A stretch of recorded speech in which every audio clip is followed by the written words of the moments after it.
Morning, hallelujah. આજનો સમય પવિત્ર પુસ્તક બાઇબલ વાંચવાનો સમય છે અને આપણે નિત્યક્રમ મુજબ બાઇબલમાંથી રોજે રોજ એક અધ્યાયનું વાંચન કરી રહ્યા છે.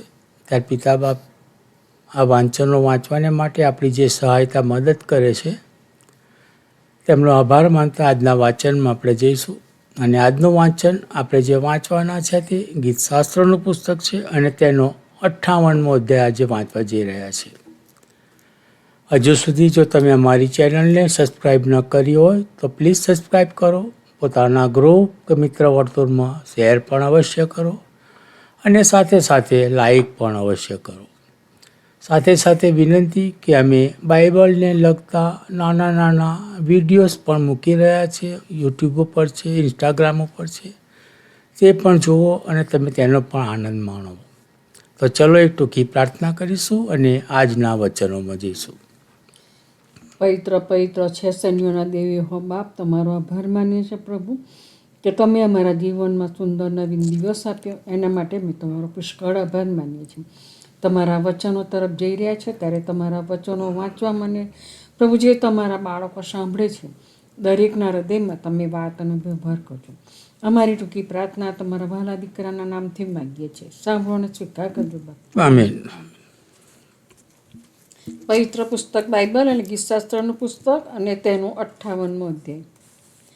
અરે પરાક્રમીઓ, શું તમે ખરેખર ન્યાયપણાથી બોલો છો? શું તમે માણસોનો અદલ ઇન્સાફ કરો છો? ના, તમે મનમાં ભૂંડાઈ યોજો છો. પૃથ્વી પર તમે તમારા હાથથી જુલ્મ તોડી આપો છો. દુષ્ટો માના પેટથી જ ભટકી ગયેલા હોય છે. તેઓ જન્મે છે કે તરત જ જૂઠ્ઠું બોલે છે અને ખોટે રસ્તે ચઢી જાય છે. તેઓનું વિષ સાપના જેવું વિષ છે.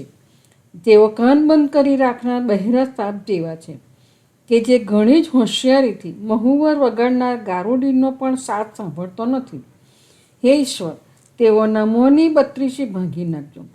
હે યહોવા, સિંહના બચ્ચાની રાક્ષીઓ પાડી નાખજો. તેઓ ઝડપથી વહેતા પાણીની જેમ વહી જાઓ. તેઓ બાણ તાકે ત્યારે તેઓ બુઠ્ઠા થઈ જાઓ. ગોકળ ગાય જે પીગળતી પીગળતી ચાલે છે તેના જેવા, અથવા જેણે સૂર્ય જોયો નથી એવા સ્ત્રીને અધૂરે ગયેલા ગર્ભ જેવો તેવો થાવ. તમારા હલ્લાને કાંટાને તાપ લાગે તે પહેલાં, ગમે તો તેઓ લીલા હોય કે સૂકા હોય તો પણ તેમને વંટોળીઓ ઘસડી લઈ જશે. બદલો મળેલો જોઈને ન્યાયી માણસ હરખાશે. તે દુષ્ટોના રક્તમાં પોતાના પગ ધોશે. માટે લોકો કહેશે, ન્યાયીને નિશ્ચય બદલો મળે છે. ખરેખર પૃથ્વીમાં ન્યાય કરનાર ઈશ્વર છે. પ્રભુ તેના વાંચેલા વચન પુષ્કળ આશીષ આપે. પ્રાર્થના કરીએ. જીવન પિતા પરમેશ્વર, તમારો આભાર તો ઉપકાર કે આ એક નવો દિવસ અમારા જીવનમાં આપ્યો, દિવસને આશીર્વાદિત કીધો અને આજના તમારા જીવંત વચનો વાંચવાને માટે અમને આ તક આપી. આભાર માનીએ છીએ બાપા. આજના વચનોને આશીર્વાદિત કરો. આજના વચનો જે ભાઈ બહેનો સાંભળે છે એ તમામની પર તમારી આશીષને વરસાદ થવા દો બાપ. તેઓને જોઈતા કામ, નોકરી, ધંધા, રોજગારો તેઓને મળી રહે તેવી પણ અમે તમારી પાસે કૃપા માંગીએ છીએ બાપ. કોઈ પણ ભાઈ બહેન બીમાર હોય, અમે જાણીએ છીએ નથી જાણતા, એવા તમામ ભાઈ બહેનોને પિતા બાપ તમારા ઘાયલ તંદુરસ્ત હાથના સ્પર્શ વડે સાજાપણું મળે એવી પણ કૃપા માંગી લઈએ છીએ. ગરીબ, અનાથ, વિધવાઓની સહાયતા મદદ કરો. જે કુટુંબ મરણે પ્રવેશ કર્યો હોય એવા કુટુંબને તમારા આત્મિક દિલાસાથી ભરપૂર કરો અને તેઓના આંસુ પિતા બાપ તમે લૂછો.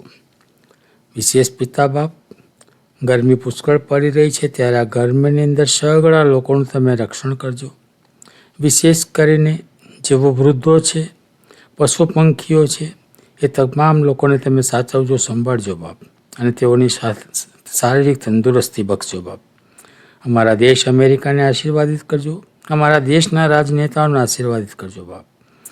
વિશેષ પિતા બાપ, તમે જ્યારે આવો ત્યારે તમને મળવાને અમે હર હંમેશ તૈયાર રહીએ તેને માટે તમારી કૃપા માગી લઈએ છીએ. અમારાથી જાણે અજાણે થયેલા પાપોની ક્ષમા માંગતા અમારી આ વિનંતીઓ તમારા પુત્ર ઈસુ મસીહના નામમાં તમારી સમક્ષ લાવીએ છીએ. સાંભળો અને તેને માન્ય કરો પિતા. આમીન. આમીન.